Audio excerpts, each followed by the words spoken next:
again, everybody. Lance Russell and Dave Brown right along ringside. By golly, we're about ready to go with more big action. Thank you very much, and welcome to Georgia Championship Wrestling. I'm Gordon Sawyer, your host, and we have quite an hour in store for us. Hello, everyone, and welcome to Championship Wrestling at ringside. This is Vince McMahon, along with wrestling's only living legend, Bruno Sammartino. Welcome to this week's edition of Mid-South Wrestling Television. I'm your host, Boyd Pierce, another outstanding card.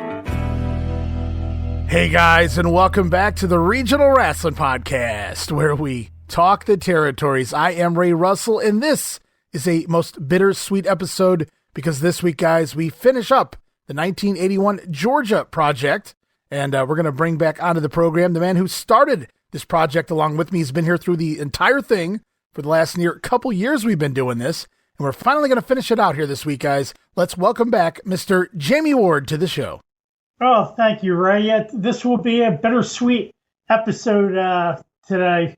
1981 is when I really became hooked as a wrestling fan. I was already a fan, but in 81, when TBS showed up in my television every Saturday night, I was hooked from there, and that just took me to where the rest of my fandom went to.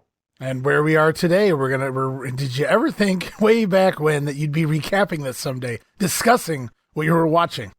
Oh, hell no. I thought it was a one and done. Yeah. I didn't even think I'd be watching, getting videotapes at that point.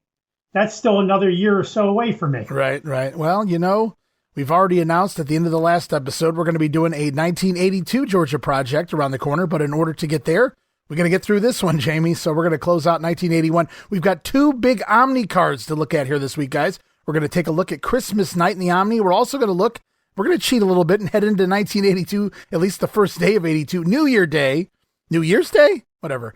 And so we're going to be looking at the Omni card that night as well, running two Omni shows just a week apart. They did that fairly often back in this time period, running both of the holidays. Yes, and it was a really exciting time for me knowing that they were running back-to-back holidays. I couldn't wait because Christmas was a Friday that year. I couldn't wait to watch the TV the next day on Saturday to find out what happened at the Omni on the Friday, and vice versa. The following weekend, I couldn't wait for January 2nd to find out what happened on January 1st. Yeah, we've got a pair of big cards coming up here to talk about, but in the middle of that, we've also got one final episode of TV for here in 1981. So we'll see what happens there, what transpires, the fallout from Christmas, and what we do leading into the New Year Omni event. And right now, guys, we're going to get things rolling. Head back to Saturday night, December 19th, 1981, Chattanooga, Tennessee Memorial Auditorium. And the card looks like this. Well, it appears right out of the gate, Ron Bass, a no-show for this event. So subbing in is Gran Apollo over Ricky Harris. The French Angel defeating Tommy Rogers. Michael Hayes scoring a win over Mr. Mike Sharp, still here to some degree. Brad Armstrong over Buzz Sawyer by disqualification. Wildfire Tommy Rich defeating the Masked Superstar in a no DQ match. It appears that's just a revenge match. No title on the line. And then the main event, Bob Armstrong going to team with Big Red to pick up the win over the Masked Superstar and the Super D. So 2 matches here for Superstar, but how about the team? The Bullet and Big Red. I love me some Big Red. Well, Mike Sharp's still hanging around here. And the match that probably stole the show was Brad and Buzz Sawyer.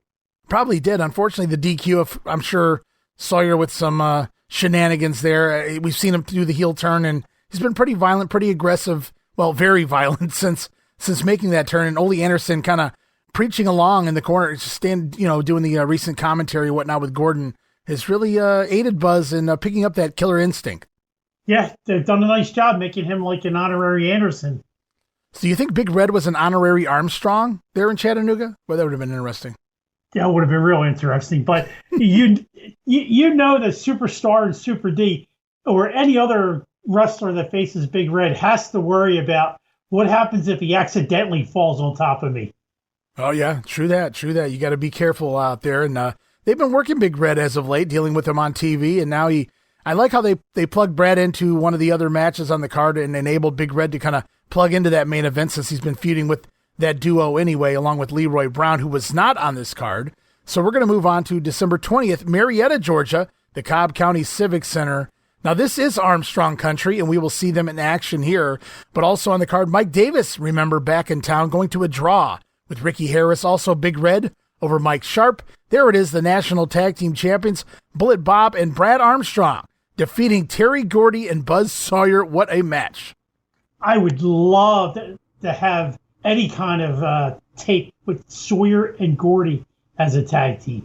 Yeah, I mean, just a match in general. I'd love to see Brad's a little young. I don't know how well he held his own here against the likes of Terry. I'm not saying Gordy didn't bump for him, but seeing the Bullet in there with both those guys in the same match, that had to be a fun one. Also, on the card in Marietta, it was Super D over Mr. Wrestling 2, Battle of the Masked Men there. And in the main event, Michael Hayes going to team with Wildfire Tommy Rich over the Masked Superstar and Ole Anderson. We don't see him appear too much here in recent months on the house shows anyway.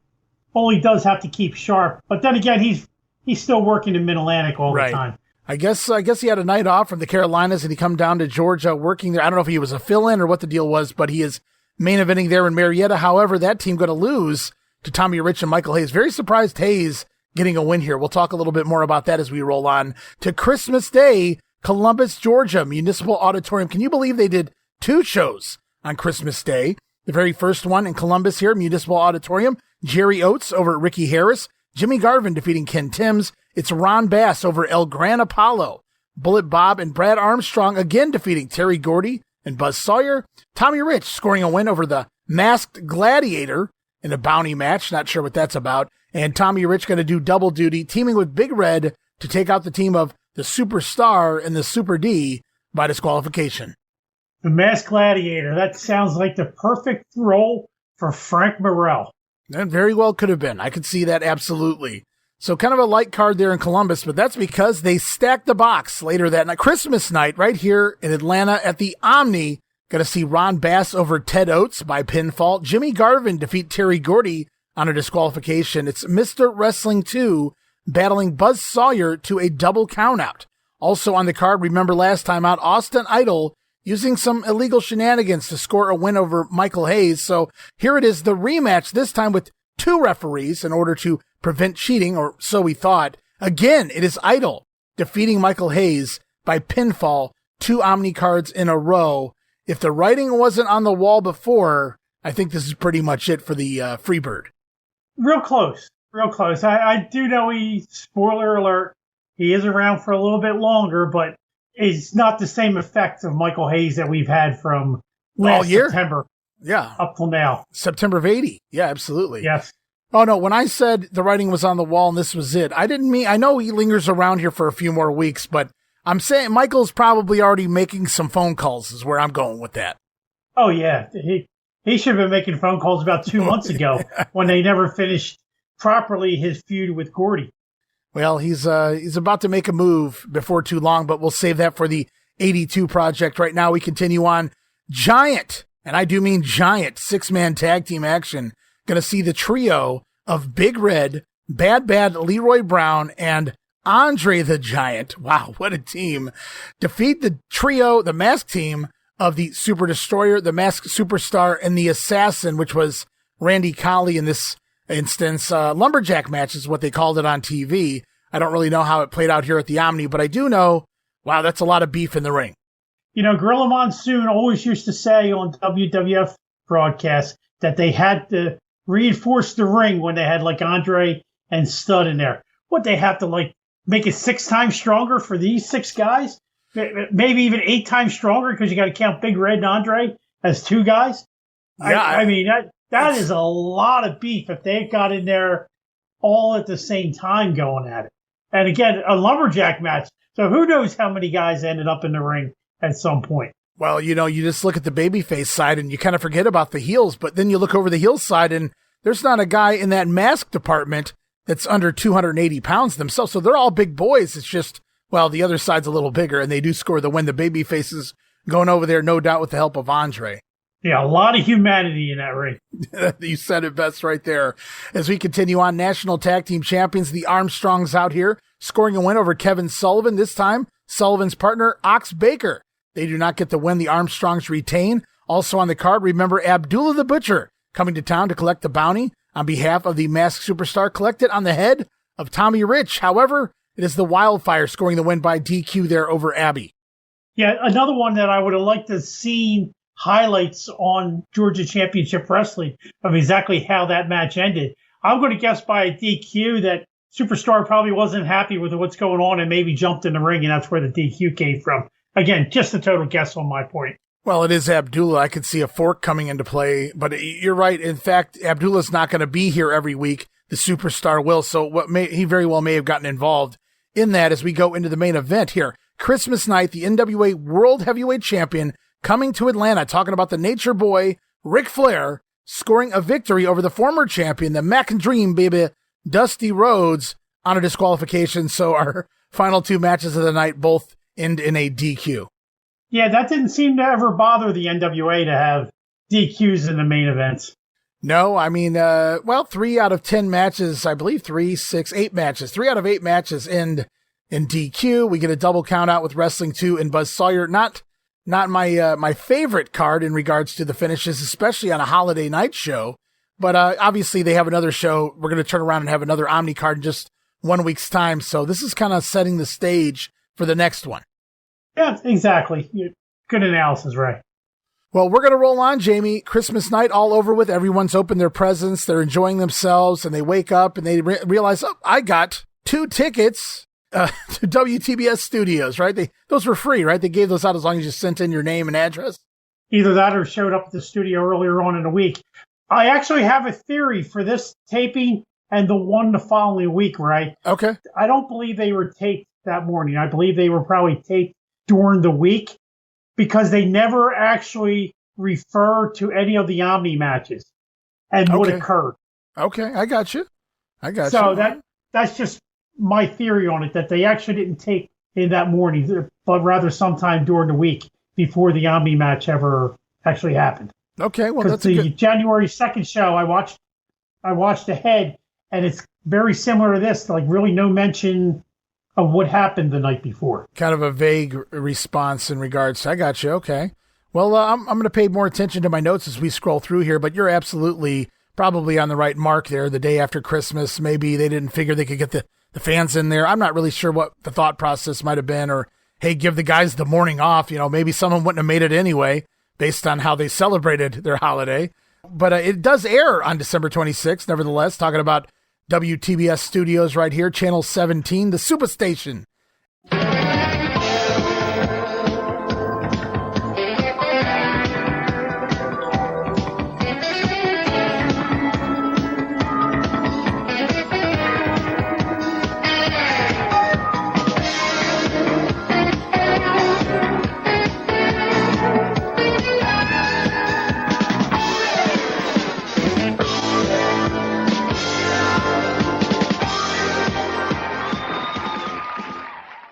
And we got 2 hours of great wrestling action, 1 day removed from the Christmas night Omni card. And your hosts, of course, Gordon Soley, along with Rod Piper. So Roddy Piper returning after a week away. And this will be so long, Steve-O. Unfortunately, Steve-O is no longer with us, but we did find out the reason Roddy wasn't there last week was he was so busy opening the thousands and thousands of Christmas cards that people had sent him. That's why he couldn't make it the week before. Well, I hope Roddy sent them all back a card. That would only have been the right thing to do. But Piper's on here telling Gordon Soley, I'm sorry, Gordon, you didn't receive any Christmas cards, but Gordon going to rebut. Well, I did receive a few Christmas cards, Rod, and I noticed both of yours too. So Roddy looks to be outduped here by Gordon Soley. Some fun banter to get things going. These guys really meshing well. And you could tell Piper loves Gordon Soley. They must have hit it off right away. He had somebody to play off of that got it. Even though Gordon's the straight man, he seemed to be able to take a dig and give it back when he was comfortable. And for every time we've seen Gordon not exactly appear to be happy with the way some of these guys have treated him at times here, he seems to absolutely get along with Roddy Piper. Oh, yeah, absolutely. Him and Piper had that, as I just said, that special relationship, and that's going to give us a preview into 82 because Piper's around for a long time yet, folks.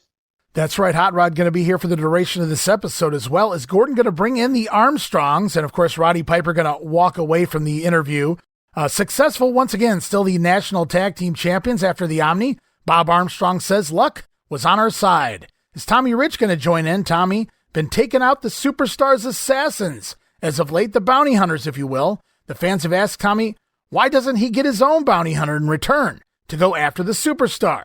Tommy then going to contradict himself. He says, that's just not the way to go. He plays by the rules, Jamie. Then immediately he does a 180 right here in the same promo and holds up a wad of cash announcing that he is throwing down money for a bounty hunter or two for himself. Big trouble for the Superstar. Tommy Rich now placing a bounty on the mask and the head of the national heavyweight champion. It appears the tables have turned. Yeah, Tommy's going to fight fire with fire. We roll on. Up next, it's a clean-shaven Jimmy Garvin this week in the ring, taking on Ken Timms, as the referee for Hour 1 appears to be Scrappy McGowan. And while Roddy Piper gets his microphone to work again here, Tim's going to surprise Garvin, working him over in the corner. But Jimmy fires right back with a series of quick offense, including a nice drop kick. Garvin going to work over the arm of Timms, but gets popped and stunned by a back elbow to the jaw. Timms briefly taking over before running into a Garvin clothesline that might have well have been a forearm. Stiff whack right across the face. Down goes Ken. Gordon Solie calling that clothesline the equivalent of catching a tree branch on a motorcycle. Love that analogy. Garvin scoring the win, 4 minutes and 25 seconds. Gordon is on top of his game. He might have had a little slip of tongue, but he was dead on this match with Jimmy Garvin. And how strange is it to look back and see a clean-shaven Jimmy Garvin? Yeah, I don't know. Maybe him and Buzz Sawyer, they got together. Hey, let's clean up here, because both guys getting rid of the facial hair, at least for the time being. But it's really odd. Jimmy Garvin was out here last week rocking that awesome mustache. It'll be back, guys. Don't worry.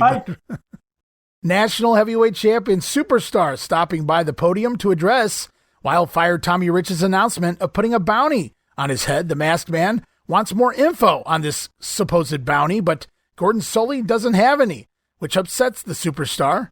And so it's back to the ring. But before we do, so Superstar put the bounty on Tommy Rich months ago. It was various amounts of cash depending on the week. And now Tommy Rich, after all this time, decides, hey, brother, I can do that too. And so Tommy Rich going to put some money down, a bounty back on the head of the Superstar. And now that the tables have turned, it doesn't sound like Bill Eadie's too happy about it. No, Eadie's not happy about it in the least, because nobody does that to the Superstar. Nobody puts money on his head. Nobody's going to take his mask. And Eadie has come almost full circle here from the time the Masked Superstar first enters Georgia, where he comes in, the mild-mannered, smart-talking heel. He doesn't get upset about anything. And now just about every time he has an interview, he's pissed off. Well, I think it's the evolution. You can only be one type of character so long before you need to kick it up a notch, so to speak. I guess, he was working the matches before, but now he has to show, well, how is this different than it was, say, 6 months ago? And obviously, by being angry every week, it seems to be working for him in the short term. For one, I prefer the more calm, subdued, intelligently spoken Superstar, but I get what he's going for here, especially when I hear that somebody's putting a bounty on my head. Who the hell puts a bounty on someone? Only a heel would think that way. Right, exactly. But he's got his right-hand man, Super Destroyer, right next to him. So he's not overly worried.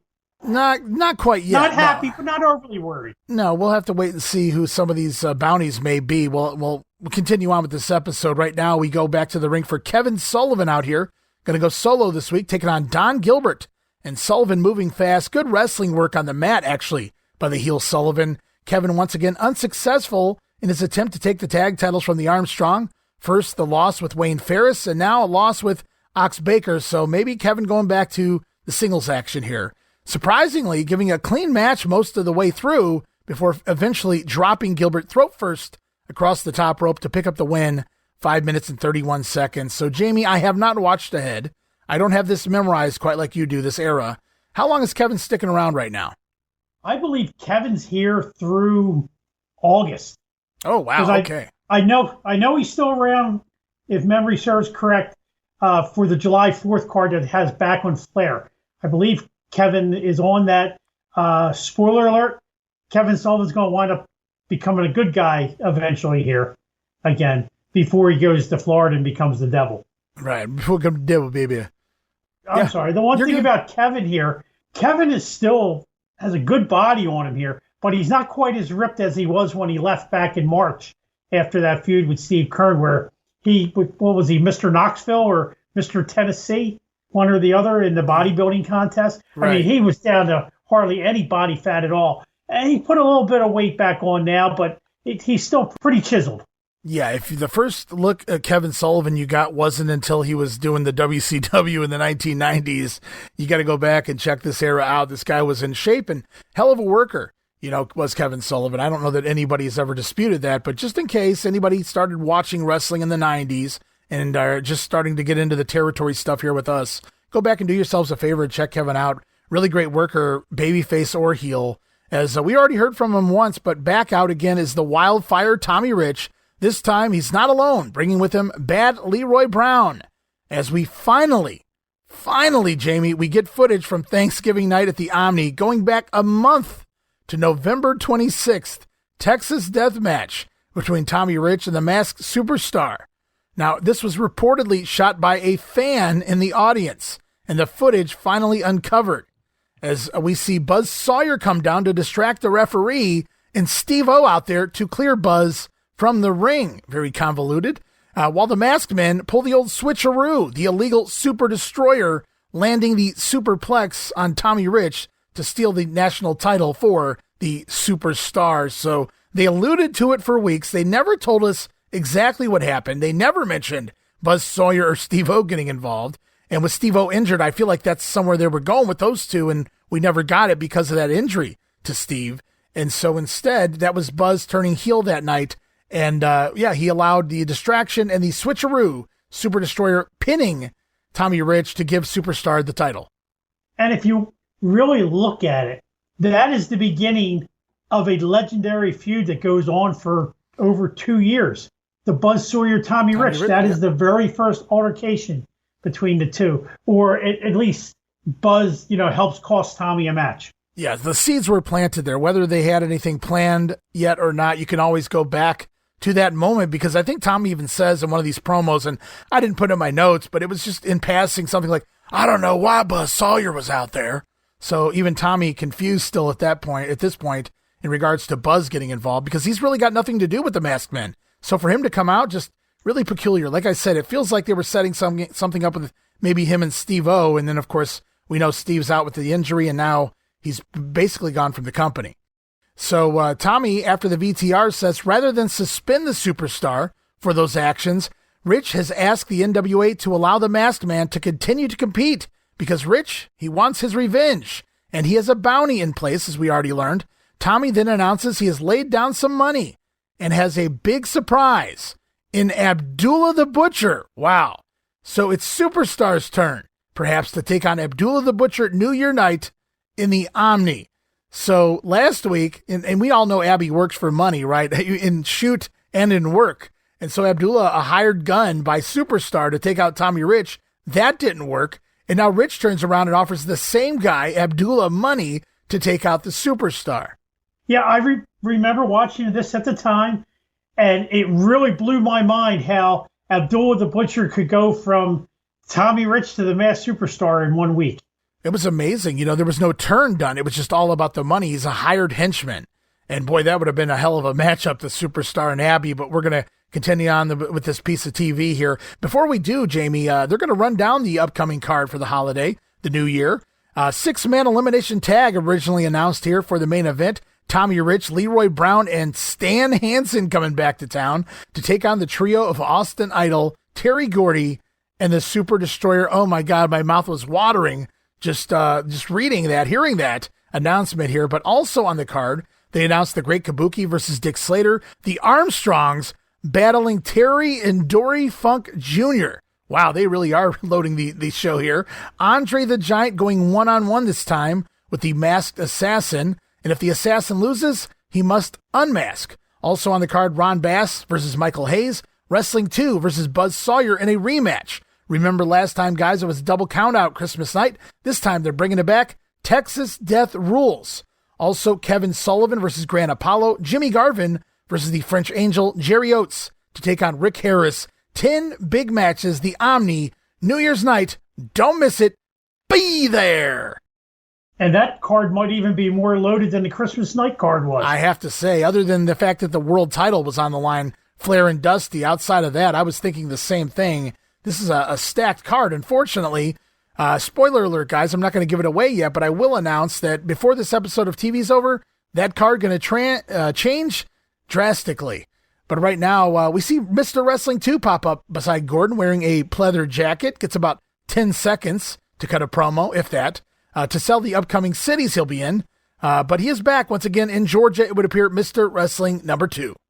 Mr. Wrestling 2, one of my favorites all year long.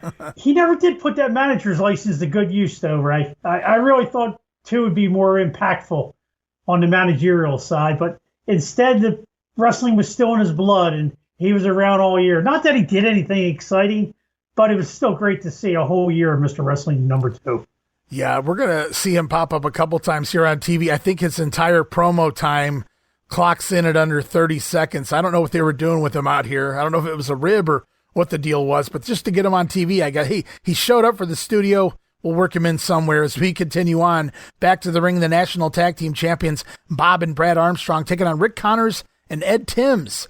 As Roddy Piper going to get a little more heelish here on commentary, claiming that Bob makes Brad do all the work, and then Bob comes in for the quick shots. He also questions the legality of some of the double teaming by the Armstrong family, as Ed Timms with a pair of backdrop-like takeovers on Brad here. Even still, though, the champions not in too much trouble. Bob Armstrong not having any of the double teaming attempts by Connors and Timms, making the save a couple times in this match for his son Brad. And that allows Armstrong Jr., if you will, Brad Armstrong here, time to land a running body block on Ed Timms to score the win for 19. So Armstrong's pick up a win on TV, and they use the backstory, Roddy Piper on commentary, and he's taking a jab or two at the baby faces, but this was full-blown heel hot rod. Oh, yeah, and what is interesting here, he's criticizing the Armstrongs for what he said they should have been doing from the beginning. When they first came out, he talked about sacrifice. There's no way, right, to sacrifice. You can't sacrifice your son. You know, you that's the way you should do. And Bob's like, oh, I'm not going to sacrifice him. Yeah. And now he's taking Bob to task for sacrificing his son. Right. I'm a big Roddy Piper fan, but I think Bob's starting to get in Roddy's head a little bit. Just a little bit. Hot Rod is starting to show his true stripes, his spots, his colors, if you will. Roddy Piper and the Armstrong feud continues on into 1982. Big things coming there, guys, we promise. As Gordon Solie sends out a congratulations at this point in the show to Charlie Platt and Laura. Though I didn't catch why. Maybe a baby, maybe a marriage, I'm not sure, but kind of odd there. Gordon just kind of shout out to Charlie Platt in the middle of the program. Yeah, I caught that, but I have no idea why. Well, we'll go on. Ron Bass stopping by for an interview to call out the likes of Tommy Rich, that big, fat Dusty Rhodes. I can't believe he calls Dusty Rhodes Big Fat and then follows that with Big Red in the name drops here, along with Leroy Brown and the hog-nosed Bob Armstrong. Ron Bass looking to take on all the baby faces.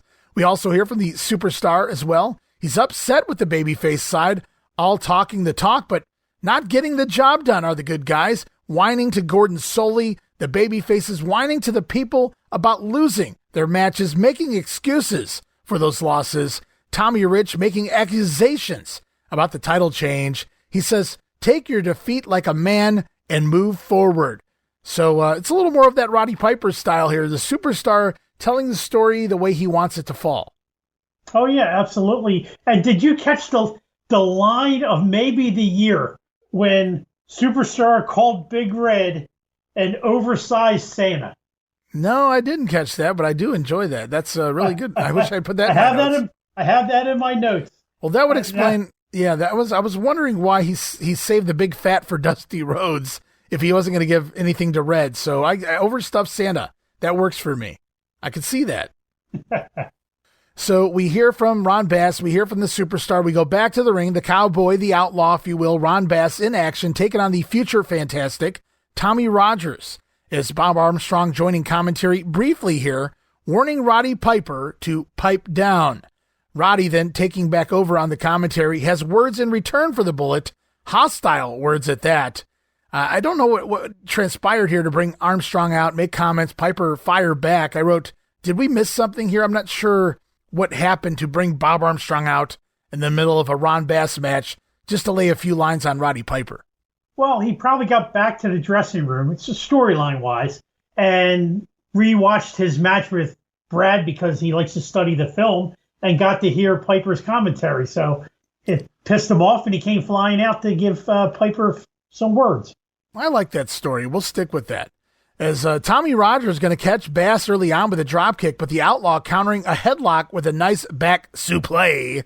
Gordon puts over Rogers' ability and his ring shape, but he's simply outsized and outmatched here in 1981 as the Texas Stampede, that power slam, does Tommy Rogers in. The Outlaw, Ron Bass, getting the win, 2 minutes and 20 seconds. Yeah, Tommy Rogers fell a long way. I believe I mentioned this on our last podcast, how he was getting World Junior title matches with Les Thornton back in April and early May, to the point where he is now, as enhancement talent on TV. But one of the big things I got out of this match, and this is why everyone who listens to our podcast should go back and watch the shows that you post on YouTube, Ray. Just listen to Piper. Here's a match that really means nothing. But if you listen to his commentary, you will actually agree with a lot of stuff he's saying. He's talking about how here, if he was Rogers, you take out the legs of the big man. That brings him down to your size and gives you a better chance of defeating him. And a lot of the commentary in matches that, Roddy really has nothing to gain or lose by making comments, they're actually great commentary. And no wonder people like me fell in love with Roddy Piper during this era. Oh, no doubt about it. I mean, he was just destined for stardom. I mean, the gift of gab, him and Jerry Lawler, maybe the top two I can think of off the top of my head. I know you're going to throw Michael Hayes in there as well. Yeah, just thinking about that, you talk about Roddy Piper cutting that promo. He's able to enhance the matches too. So even if it's not the most exciting of actions sometimes, just listening to him analyze things or put a spin on things, it makes it more entertaining. And that's something else he's added to the commentary because Gordon has somebody to have a conversation with now.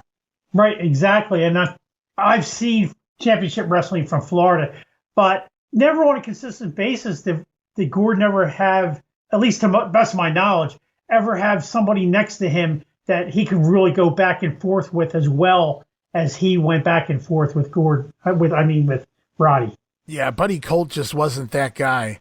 Right, I remember a little bit of Buddy Colt, but Buddy Colt was a face at the time. Right. This whole dynamic of face-heel worked because it was those two guys. Just like when Ventura and Vince eventually get together, or Ventura and Gorilla Monsoon. It worked, that face-heel dynamic, because both were on the same level. And these two guys are on the same level, and they're the originators of it. Because without Gordon, without Roddy, we have no Jesse Ventura. Oh, no doubt about it. It worked. They gave Jesse the try, and off to the races we were a few years later in the WWF. And, unfortunately, Tommy Rogers doing a job here in just a couple minutes' time, but with hindsight being 2020, at least we know Tommy Rogers, bigger and better things to come for him in the years to come as we continue on. Oh, absolutely. El Gran Apollo in action up next, taking on Mike Jackson. Going to be an interesting one. I expected walking in, really fun match to start, just as I suspected. Jackson with a monkey flip, but Apollo going to stick the landing, take the flip, and land on his feet all the way up against the ropes. This Georgia ring just too short for that kind of spot, but somehow it worked, just barely. I mean, Gran Apollo literally landing on his feet right up against the ropes, but the match eventually winding up on the mat, the two men trading holds, Jackson trying a headstand to escape a head scissor on the ground, but Apollo using these little short pile drivers, I guess you could call them, to keep him locked in the head scissors. Very nice. I hadn't seen that done before. Finally, Apollo planting Mike with a crazy-looking German suplex out of nowhere. Mike landing very awkwardly, but Apollo maintaining the bridge to get the win, 5 minutes and 22 seconds. I had to replay that ending 2 or 3 times. I think if Mike doesn't make that adjustment to land on his shoulder, I think he gets a broken neck out of that. It looked like he was destined, just the way that head was pointing down, that it was going to hit wrong and he was going to wind up with a broken neck. So I think it was a great maneuver by Jackson just to twist enough so he didn't wind up getting hurt too bad. It still looked like he jammed his shoulder pretty good, but I think he could have really been seriously hurt if he had made that adjustment. Again, in hindsight, at least we know Mike Jackson's going to be okay. I think he's still wrestling to this day, at least here and there. So at least he wasn't last year or two. Mike Jackson's still out there somewhere down there in Alabama or so. But Apollo Crews picking up the win. And so he's still here in Georgia moving into the new year.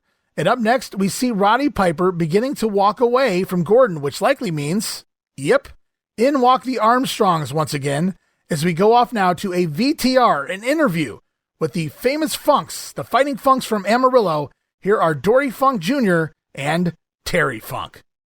You proprietors in Atlanta, go ahead and close down your theaters, close down your restaurants, because there's going to be an event. It's not going to be the big event. It's not going to be the main event. It's going to be the only event in Atlanta, and it's going to be taking place New Year's night at the Omni, because it's going to be the greatest wrestling card that you've ever seen. Andre the Giant's going to be there. Dick Slater's going to be there. Kabuki's going to be there. But the Funk brothers are going to be going up against the Armstrong brothers for the National Tag Team Championship. And what a way to say Happy New Year to all of you people in Georgia, because we're going to be there for the entire year of 1982. And we're going to start 1982 off right New Year's night in the Omni. And how are we going to do it? We're going to do it by beating Bob and Brad Armstrong for the National Tag Team Championships. That's right, Terry. Everything in 1982 is bigger and better, and you're looking at two of them right now, the Funk brothers. We're coming to the Omni New Year's night. We're going to win a national championship. All right. Terry Funk says it's going to be the biggest spectacle ever. New Year's night at the Omni. The Funk brothers take on what Terry calls the Armstrong brothers. Okay. The Funks promising to be in Georgia all of 1982, and they're going to kick it off by winning the national tag team titles. Yeah, they're going to be here all year. I can't wait. I'm excited. If Terry Funk can stick around this territory for an entire year, I'm in. Yeah, I would have loved to see Terry Funk stick around all year. He will be here for a little bit. There's actually one of my favorite angles of all time is going to come up in 1982 involving Terry Funk. But you know what's really strange? To look back and see Dory where he doesn't look like he's over the hill. Dory looks like he could still go in 1981, because really by the time I got to see Dory Funk on a regular basis was his WWF run there in 85 and 86 as Big Haas Funk. And Haas just wasn't the same at that point of his career. He looked like he was over 60, and I guess he was only in his 40s at that point. Or maybe even 30s. I've been watching him work Jumbo Sharuda and Giant Baba in the mid-70s, and he looks like he's over 60. I mean, looks can be deceiving, right? I mean, he was throwing Baba around a little bit there in the 70s. But again, 1981, I'm curious to see how Dory's going to work. But really, I mean, just to say Terry Funk's going to be here, I'm excited for that. We're going to see what the Funker does from time to time throughout the year. But right now, we come out of that VTR from the Funks, and we hear from Bob Armstrong, who responds. Of course, the Funks calling the Armstrongs the Armstrong brothers. I'm not sure if that was just a faux pas by Terry or if he really had no idea who he was even referencing. But Bob says the Funk boys, they grew up just fine on that Texas beef, but the Armstrongs did okay on Georgia turnip greens and taters. Had to pop for that. I grew up in a house where they were definitely called fried taters. Really? I've never heard that. You've never heard of taters? I know potatoes are called taters, but I've never heard that expression before. Oh, turnip greens and taters? I have not either. But I got to love it. You know, it's a good answer to Bob Armstrong talking about the Texas beef. And you know, they got to pop. So the fans in Georgia know all about those turnip greens and taters, though, Jamie. It's just like Georgia peaches. Well, those two. Kind of. That's a whole different thing. Those pretty Georgia peaches, but we're going to roll on. Buzz Sawyer in the ring taking on Ken Hall. And Ole Anderson back out again this week, returning to put over Buzz on commentary here, as Sawyer ties Hall up in knots in between laying in some stiff shots. Power slam going to end this one 442. And then post-match, Ole going to shake hands with Buzz as Roddy Piper standing behind, smiling all the way in the background. Couldn't miss that. But Anderson tells Sawyer, "You did great out there, kid. But just one thing. I noticed Ken Hall, he was able to walk away. Next time, Buzz, let's fix that. Leave him maimed." Gotta love this. Advice from Ole Anderson. Oh, yeah. See, now they're always making himself into a killer again. They'd gotten away from that. They went into more where the Andersons were great wrestlers. Now they're getting back into old school Andersons, punish and cripple.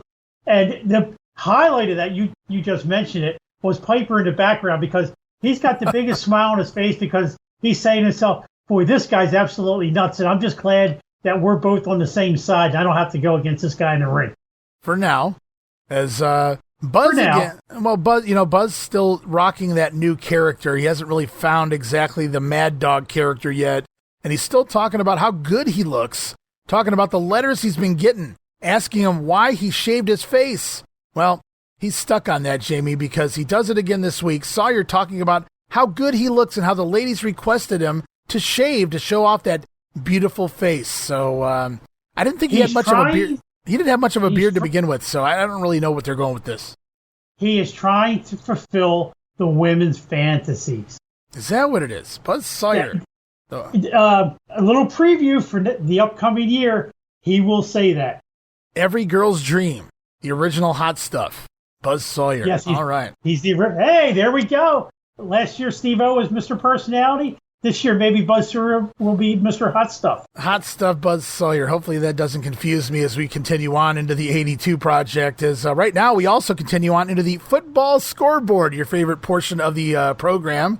So we'll skip that and come back into hour number 2 here. Tommy Rich and Leroy Brown going to open up the hour, but are immediately interrupted by the Superstar and the Super D. Rich and Superstar exchanging some words, and the Masked Man not happy about Rich putting that bounty on his head. Super D and Leroy Brown holding their respective friends back before they're able to come to blows. So starting to set some things up here in hour number 2 between potentially 2 tag teams. Would ever think that Super Destroyer would be a responsible adult and hold Superstar back? Maybe he was worried for Superstar there. I'm not really sure what that was all about. I was curious too, because Leroy Brown's been ready to throw down in recent weeks, so for him to pull Tommy back was a little confusing as well, but we got to save it. Save it for the big arenas, guys. Save it for the money. Yeah, absolutely. And plus, Leroy has that helmet in his hand. You don't know how hard he's going to hit you. No. So it's probably better off not getting physical if Leroy's around. No, Leroy Brown pulling Tommy away, the Super D pulling the Superstar away. We'll have more on that as this hour progresses. Right now we go back to the ring to see Paul Jones take on Marvin Turner as referee for hour number 2, Nick Patrick. And Paul Jones has full control of this matchup. At one point, Paul randomly leaving the match just to go have words with Roddy Piper, who doesn't seem to fight back. So Roddy just kind of letting Paul say his piece and go back to the ring, where Jones kicks it up a notch. Shoulder tackle to the knee, softens Turner up for that famed Indian deathlock. Going to give Paul Jones the win, 5 minutes and 20 seconds. But much like his upcoming managerial run, 80s wrestler Paul Jones just doesn't do it for me either. Yeah, I mean, I couldn't tell, and I didn't know back then whether Paul Jones was going to be a good guy here or a bad guy here, because I had read all about him in the magazines, how he had jumped, back and forth during that time period. You talked about you didn't know what you were going to expect watching Paul Jones step in the ring there. Now, he was a babyface at this point in Crockett. He's not going to turn heel until July, I think, of 82. Okay. Up there in the Kakalakis again. Actually, it's kind of ironic. The day Paul Jones turns heel is the day Roddy Piper turns babyface in Mid-Atlantic. The same episode of TV. Oh, I did not know that. Yeah. Yeah, and Piper says during this match he admires Paul Jones, which was kind of surprising. It was, because Paul Jones comes over and has some words over there on the commentary. But, Jones picking up the win there with his famed Indian deathlock. Nobody went into it faster than Paul Jones. It's a devastating looking move. It's just not a lot of people able to make it look pretty. And Paul Jones, I'll give him that much, but just doesn't do much for me. And I'm not trying to offend everybody that grew up on Paul Jones in that era, especially in the Crockett territory or Florida and whatnot. The only Paul Jones I've gotten to see is all from the 1980s. And I just kind of bland for me. And once he gets to the manager spot, I just don't know, was that guy ever able to cut a promo? Because that was just some really bad stuff. Bland is the perfect description of Paul Jones. He is going to return next week, and very bland. Nothing. To me, he's almost very similar to Ron Bass. I just want to fall asleep when I watch Ron Bass at this point. Hey everybody, Gene Jackson here, inviting you to check out the Retro Wrestling Review, where each week I'm joined by some great co-hosts who help me review classic episodes of USWA Championship Wrestling, and right now we are doing week-by-week reviews of 1993. But we don't just do reviews, sometimes we get a chance to interview some of the people who were there and lived it, plus do watch-alongs. It's a lot of fun, so check out new episodes that drop every Wednesday at WrestleCopia.com, and to find links to everything associated to the podcast, you can go to USWApodcast.com. Hey guys, Ray Russell here, curator of the WrestleCopia Podcast Network, inviting you guys to listen to many of the programs here as part of the WrestleCopia brand, including, but not limited to, the Wrestling Memory Grenade, currently covering the 1988 and the WWF project. You can also listen to the Regional Rasslin Podcast, where we talk the territories. You can also listen to the Wrestling Stoop with the legend himself, Bob Roop. But that's not all. You can also check out the Puro Wrestling Academy with the professor of Puro Resu, Mr. Dan Ginnity. Dan and I go back in time and cover the history of Japanese professional wrestling in the English language. And you can listen to all of those shows and more, all part of the WrestleCopia Podcast Network, located over at WrestleCopia.com. That's WrestleCopia.com, and anywhere your podcast streaming needs are met. And while you're at it, why not subscribe to our social media guys for all the latest goings on here at the WrestleCopia Podcast Network. Plus, I'm constantly adding old school video clips and pictures from throughout wrestling history. You can follow us over on X, formerly Twitter, at Rasslin Grenade. That's at RASSLIN Grenade. Also, follow and like me, Facebook.com/Rasslin Grenade. And why not subscribe to YouTube.com/Rasslin Grenade. And of course, now would be a fantastic time to become a WrestleCopia patron over at Patreon.com/WrestleCopia. That address again, Patreon.com/WrestleCopia, where you get so many gifts, including all of my insanely detailed show notes for every episode of The Grenade Show, Regional Wrestling, and the Monday Warfare podcast. You'll also get early access to a lot of the podcasts here on the WrestleCopia brand, where you can listen days and sometimes as much as a week earlier than the rest of the listeners. But that's still not all, guys. You also get at least a dozen digital downloads for your viewing and reading pleasure each and every month, plus random bonus video drops, and of course, the Patreon exclusive Watch Along series covering many past WWF and WCW events. And if that's not all, videocasts, also now a part of Patreon. No subscription, cancel anytime. Give it a try for a month, guys. I think you'll like the content that I offer, and every penny of it goes right back here into paying the bills. So if you're looking to support that next up-and-coming podcast brand, please consider making it WrestleCopia. Help me pay some of the bills to keep the WrestleCopia Podcast Network and all of the great shows here up and running for the months and the years to come. This is Wrestling Nostalgia, the podcast that dives into wrestling history. Hey, wrestling fans, I'm Dave Dynasty, and if you enjoy podcasts that are knowledgeable and history-driven, then Wrestling Nostalgia is for you. With great guests and fun interviews, there are over 200 episodes in our archives. We chat with several first-time guests and often cover topics not discussed on other podcasts. Look up Wrestling Nostalgia on your favorite podcast platform and visit all of our links at linktree/WrestlePod. That is linktr.ee/RASSLEPOD.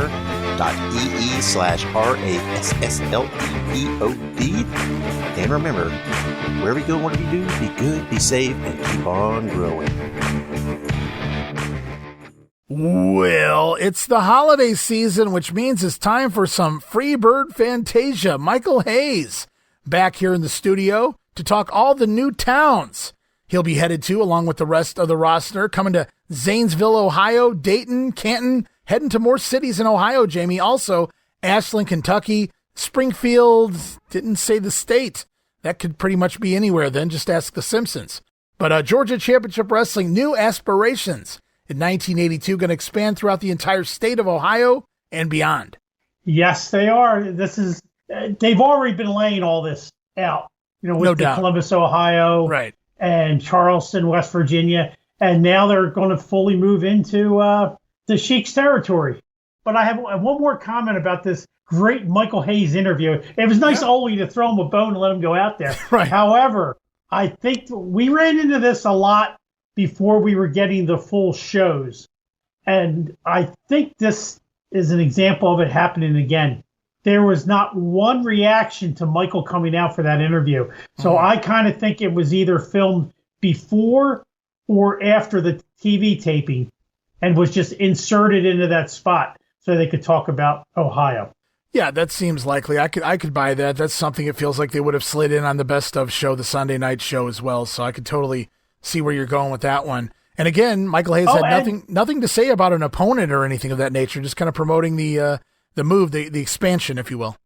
And speaking, we had the beginnings, or at least the seeds of Tommy Rich Buzz Sawyer we got to see on the show. Tonight we got to see the seeds of the new look for Michael Hayes as the Fabulous Freebird is starting to grow. Good call. Beard. Right, yeah, the beard, the famous Michael Hayes beard is beginning to show itself. Which he will have until he becomes Doc Hendricks. That is true, Jammie Ward. Good call. I did not put that in my notes, but I do remember seeing that and wondering, is that the first time he had the beard? Because I didn't remember him having it before that. So yeah, Michael Hayes starting to go that little 5 o'clock shadow that we'd all come to know and love, or at least know anyway. So yeah, the Freebird getting ready to make the jump here soon, but kind of changing up his look a little bit. I like it. As we continue on, the Masked Superstar and Super Destroyer out here for tag team action, taking on Tony Valentino and Ken Hall. Great aggressive heel work here from the masked pair. Super D almost unintentionally gets himself disqualified when he goes to toss Hall over the top rope, but midway through pulls him back inside. A little slip of the memory there by Super D, but then the Superstar does toss Valentino over the top rope right in front of referee Nick Patrick, but the match continues. I'm very puzzled. So Gordon solely claiming it was Tony's momentum that carried him over the top rope and not Superstar fucking throwing him over. Good bullshit cover there from Gordon. Piper actually agrees with Gordon on this one, that it was the momentum. It wasn't just all Gordon. Of course, because he's defending the heel. Yeah, exactly. He defended the heel, and he backed up his buddy Gordon Soley. Yeah, Gordon just full of shit here trying to explain why that was not a disqualification. Clearly, the Superstar forgets the rules from time to time here in Georgia. Is Tommy Rich going to show up ringside with some cash in hand, which upsets the Superstar, who discards Valentino by throwing him over the top rope again. But this time, for some reason, it's a disqualification. I guess there was no momentum that time. Match goes 5-10. The job guy is going to get the DQ victory here after being tossed over the top rope multiple times. The distraction causing Superstar to get his team disqualified, it would seem, and the Masked Man confronting Wildfire after the matchup. Yeah, and then when things kind of get physical, Tommy drops his money. So I wonder, they didn't show it on camera, but I wonder if Gordon went down and kind of sucked it up real quick. I was picturing Hot Rod down on all fours, crawling around, picking it up, stuffing it down his shirt, putting it in the kilt maybe. I don't know. He doesn't wear kilts here on TV yet. No, not yet. Not yet. The kilt will make an appearance sooner or later, but at this point, he's still the ultimate professional, looking dapper in his Steve-O blazer. Well, the distraction from Tommy Rich upsets the Superstar, gets the team disqualified. So post-match, Super Destroyer going to clear the ring of the enhancement workers, and Superstar going to sucker punch Tommy Rich, toss him into the ring. But Tommy wildfires up, taking down both masked men before the number game going to catch up to the Wildfire, and it becomes 2-on-1, a beatdown. But here comes bad Leroy Brown out to even the odds, clocking anything that moves with his construction helmet. Look out, Jamie. Oh, yeah, you got to love bad Leroy Brown. And, you have to watch this because 2 or 3 of the shots he gives them with the helmet are nasty, and a couple of them are very embarrassing. So you got both extremes with Leroy and his helmet shots this time around. And before I forget, Ray, Tony Valentino will eventually become Tony Zane. Is that Tony Zane? Wow, okay. So, that makes sense because I know we're going to see another guy pop up here on the same show, and I know they broke in together. So now that makes a whole lot more sense. Thank you, Jammie Ward, for pointing that out. Yeah, when you watch the show for January 2nd, he's back, and you're going to get a couple good close-ups of the face. Okay. Yeah, Tony Zane was around that TBS era for a very long time, not just in Georgia, but into WCW as well. Oh, yeah. As we come back from break, a flustered Freddie Miller joining Gordon Soley to discuss the issues between Tommy Rich and the Masked Tag Team. When Tommy Rich returns yet again, boy, he's all over this show. Wildfire says he's had enough. He don't give a damn. Wow, he must not care. Saying words like that on TBS. Ordering Freddie Miller to go call somebody, anybody, and get something signed. To hell with the bounty, says Tommy Rich. The Wildfire won't wrestle again until he gets both of those masked men in the ring. Very interesting. Yeah, well, he knows Freddie has a lot of pull. So if anybody can get something done, it's Freddie Miller.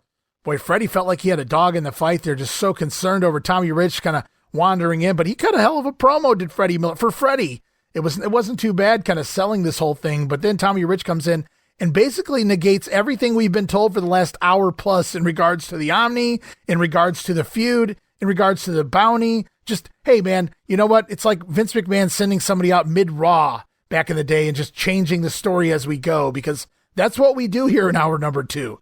And we'll talk a little bit more about that as we continue on. Right now, Freddie Miller going to go call somebody. Right now, we get a replay, though, a VTR from Texas. We see that Kabuki handicap match. Again, the great Kabuki putting down 2 men before scoring a pinfall over Bruiser Brody. And Kabuki going to be taking on Dick Slater here at New Year's in the Omni. So that's why we're building up Kabuki yet again, showing that pinfall over Brody for a second time here on cable TV. Now, is Slater still down booking Southwest at this point? Should be, yeah. Okay. So he's coming up making a little extra money for the he's just working the Omni cards. I don't know that he's worked any other shows other than the Omni shows, but yeah, he's been coming in and doing the big shows here when time permits. Obviously, Dick Slater, another scumbag, so obviously on Ole's list of people he loved to promote. As looks like Fast Freddie Miller gets it done quickly. He went from flustered to Fast Freddie here. In just one segment's time, Freddie Miller returns to announce the following changes to the New Year's night card in the Omni. Tommy Rich will get his wish. It is now the Superstar and the Super D taking on Leroy Brown and Tommy Rich in a Texas Tornado tag team match. Well, you guys might be asking, well, what happens to Terry Gordy and Austin Idol, Stan Hansen, Abdullah the Butcher? Well, we'll get to that later on in this show, guys. So they've already altered the main event to the Omni, and it's Texas Tornado rules as Tommy Rich looking for revenge. Yeah, we're not even 2 hours after the original card was announced, and they're changing it. Talking about bait and switch. We do get the masked men out after the announcement. They have their take on the situation, having the matches changed for them. You would think Superstar would be happy with the fact that he's no longer wrestling Abdullah the Butcher, but I don't know that he's looking forward to wrestling Leroy Brown and Tommy Rich any better. But one of the matches that doesn't change, happily, is Bob Armstrong and Brad taking on the Funks. Is Bob Armstrong out here to comment on his matchup coming with the Funk Brothers. So I'm happy to hear that one did not change. It's still a stacked card as far as I'm concerned right now, but I want to know what's going on with all that other talent pushed out of those matches. We'll see what happens there at the end of this program. Right now, we go back to the ring for Jimmy Garvin out here again, taking on Jack Poor. And Garvin, aggressive mat work, nasty forearm across the jaw, knocks Poor out cold, knocks him into next week. Jimmy Garvin getting the quick win, 2 minutes and 20 seconds. And it's been like this for a couple weeks now. Jimmy Garvin's still, I guess, a de facto babyface, but he's certainly not wrestling that way. No, he's definitely wrestling much more aggressive. But, I mean, spoiler, we're not going to see a heel turn from Jimmy, but it wouldn't have surprised you at this point if he had. And who knows, a Jimmy Garvin, Buzz Sawyer tag team at this time might have been very interesting. Well, apparently Jimmy wouldn't have been too fond of that. No. But you talk about Buzz Sawyer. He's out next, a very humble Buzz Sawyer returning to give a shout out to his brother, Hacksaw Brett Sawyer, out in Portland. He's doing successful out there right now. So it's kind of interesting. You have to think they have cable out there in Portland at this point. So Buzz going to give a shout out to his brother. Very kind of him. And more talk here about pleasing the ladies by shaving his beard. So as Buzz Sawyer shaves his beard off, Michael Hayes finds it. Yeah, absolutely. Also, back to the ring. More action involving the perhaps hot stuff Buzz Sawyer taking on Dwayne Blaylock. It was a Mookie Blaylock once upon a time, I believe, in the NBA, right? The Hawks? Yes. Yeah. Yes. Dwayne Blaylock, no relation, I assume. But Buzz going to attack Blaylock here, and a mauling ensues as Ole Anderson, once again, returns to commentary to fawn over his potential protege. As Sawyer, again, we saw it last week, a trifecta of moves here, 2 straight backbreakers, jerking Blaylock up into a spike slam. I mean, just driving him down. I think I referred to it as like trying to squash a watermelon as he slams Blaylock to the mat. Buzz Sawyer going to score the win. 3 minutes and 9 seconds. Now, not the best finishing move, but very believable. At this point, even, 15-year-old me is saying, boy, that Ole Anderson's a real dick. You know that? Making Buzz Sawyer do all this stuff. No way did I ever think Ole would ever turn and become a good guy. Now, again, I wasn't watching Georgia when he, sucked in Dusty Rhodes before the turn. Right. So I didn't get to see that good guy stuff. But there was no way I thought I'd ever see Ole as a good guy because he was just too bad. Yeah, too bad to be good. But obviously when the time is right and the angle is right, it always works. That totally heinous, evil bad guy turning babyface. You can't do it for long periods of time, long stretches. You can't really make it work and keep them with the heat. But man, when it's time to turn them against just the right opponent, boy, is that crowd ready for it. Oh, yeah. When he did turn face, I liked it. And then when he turned heel with Orn, I thought that was masterful in 85 when he turned on Thunderbolt. Thunderbolt, yeah. Right, that was right when Crockett purchased. I think it was the first episode, maybe. Exactly. Yeah. Yes. The Crockett takeover, kind of changing up things there, and good deal. But right now, Ole is absolutely in the middle of being mean, and he's teaching Buzz Sawyer everything he knows, and maybe a little more. Maybe Sawyer has a little more than Ole at the end of the day.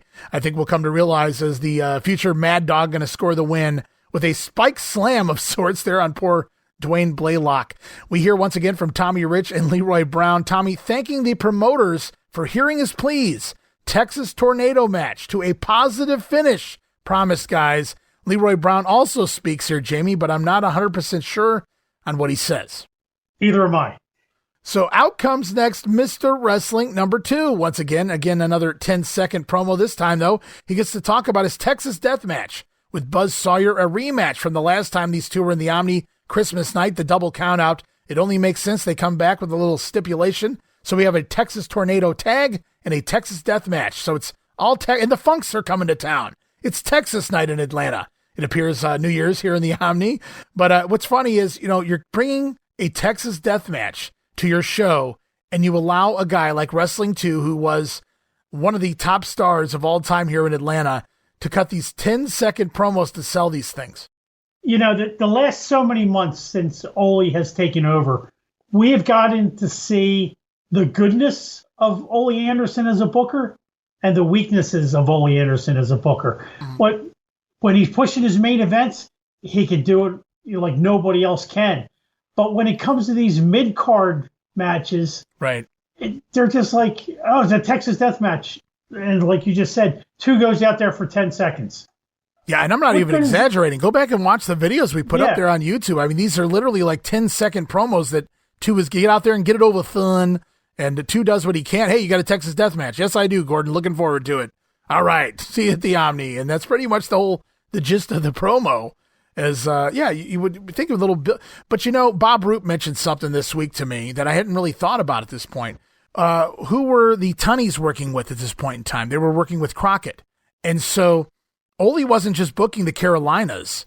He wasn't just booking Georgia. He was booking the shows up there in Toronto as well. Ole was booking essentially 3 territories to a degree at the same time. Well, I would have never thought about booking Toronto. Right. I never heard it, and I never would have thought about it. I would have just assumed, Tunney would have been booking it. But yeah, that makes sense. He would have been booking it also. Very interesting. Yeah, so you think about that. You talked about, for all the greatness Ole's doing here in the main events, he's not exactly lighting the world on fire trying to get the mid-card guys or the guys trying to be built up over in these other storylines. It's just, well, we got a match and now we got a rematch and we'll make it a Texas Death, which is a story in itself, but you're not selling it really here on TV. And it seems like you're missing the boat by doing that. And maybe, it's not so much the ineptness of the booking of Ole, it's just spreading himself a little thin, trying to do as much as he can here. I mean, it's just like I know he was in the Doghouse, Michael Hayes, or even Terry Gordy, but the Hayes-Austin Idol feud had money written all over it. Oh, my God, yeah.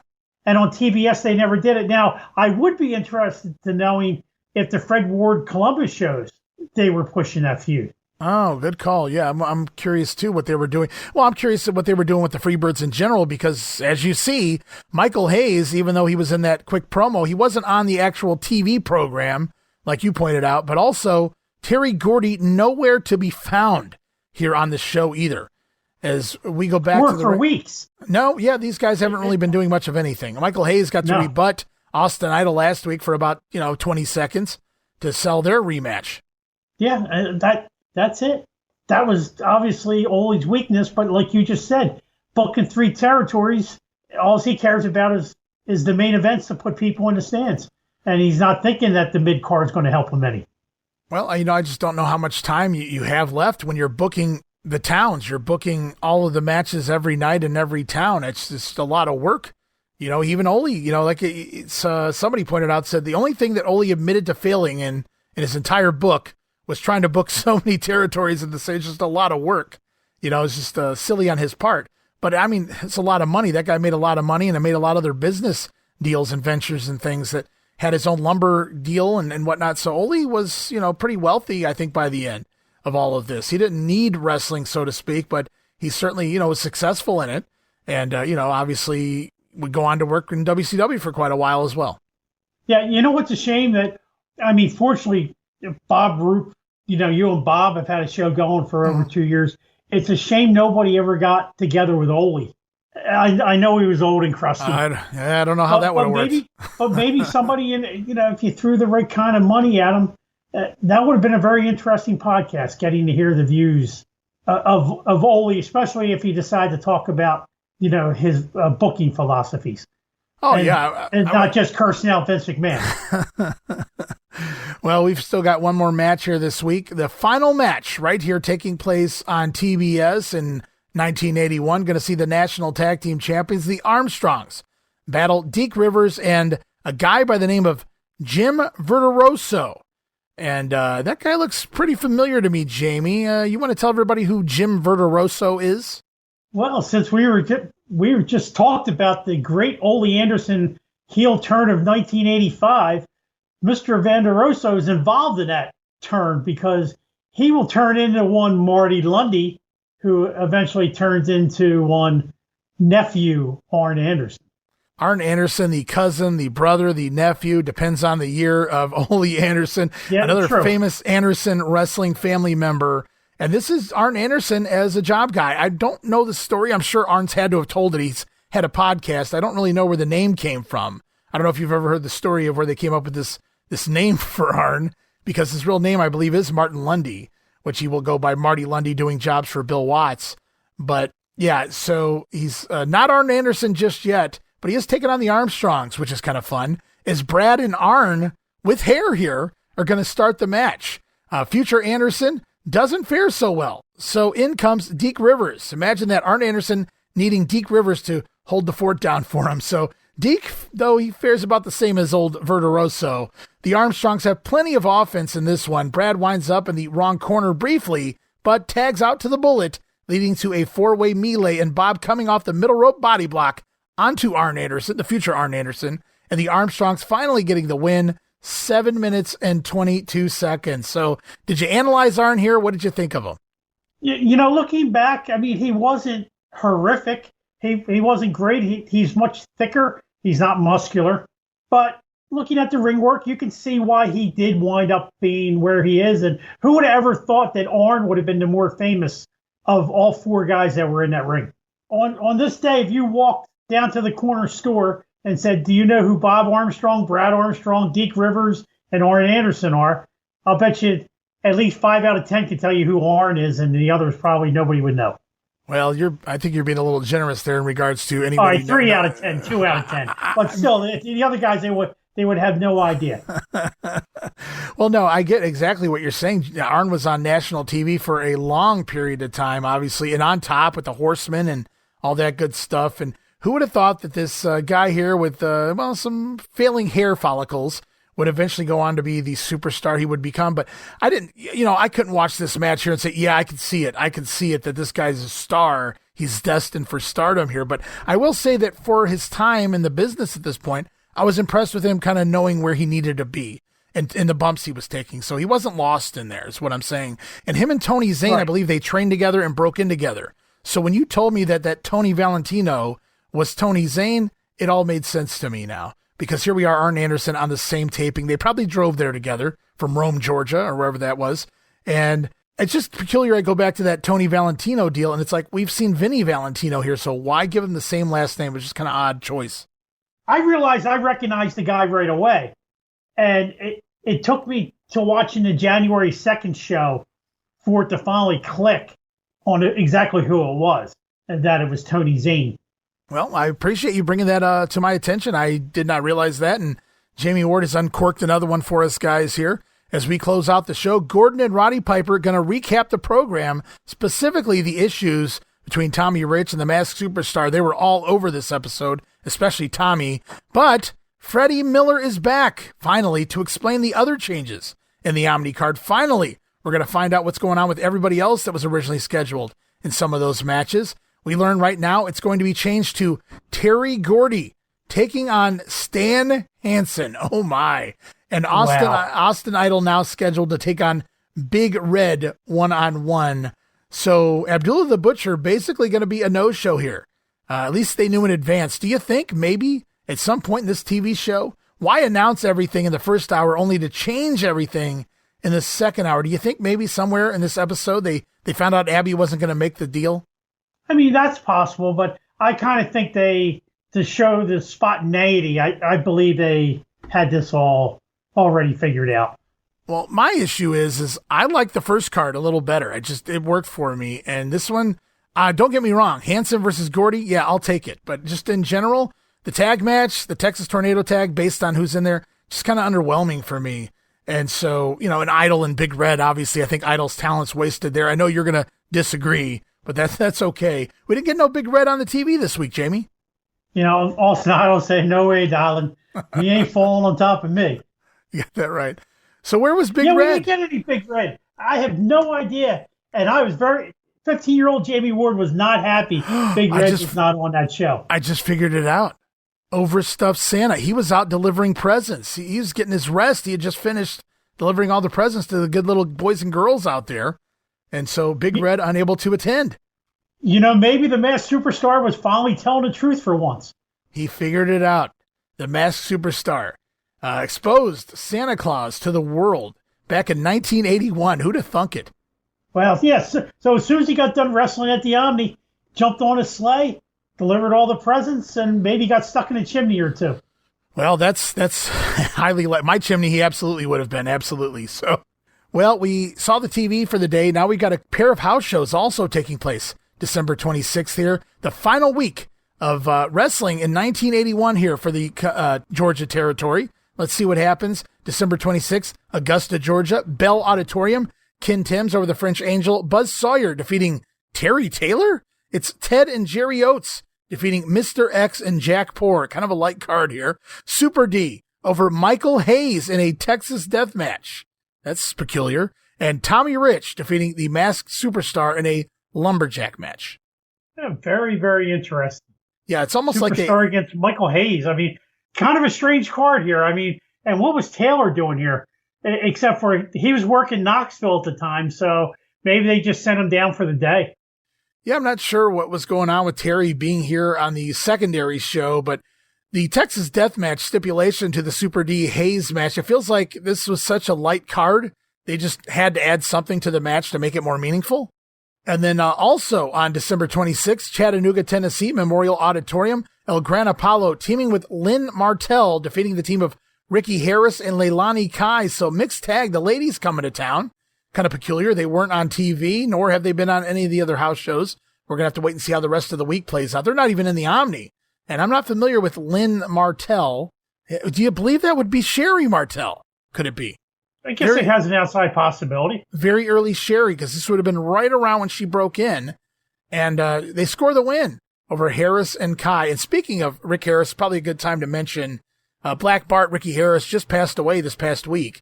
And so, certainly send my condolences out to his friends and family out there who, Ricky Harris hung around the business for quite a long time.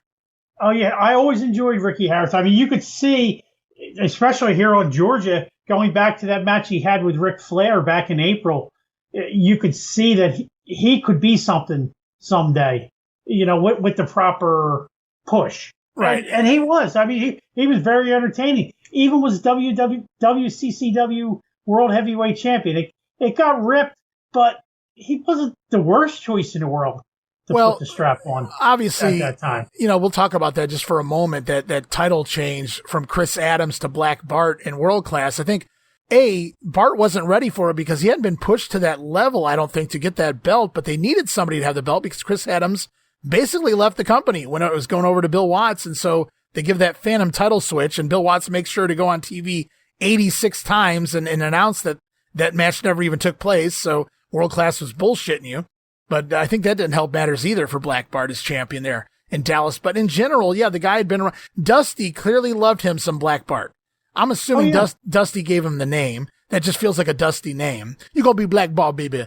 And I mean, he used him in Florida. When he went over to Crockett, he was one of the guys he brought with him in Crockett initially. Now Bart, he did jump around after that for a while there, Dallas and whatnot throughout the rest of the 80s. But again, gets a job working for Vince for all of 1990 as an enhancement guy, does the house shows, has a contract there. And when that runs out, where does Dusty go? And Dusty probably put in a word for him there in 1990 WWF. And then the minute Dusty goes back to WCW to book, Black Bart is one of the desperados searching for Stan Hansen. So all the way to the end, the dream he had something there with Ricky Harris, I have to think.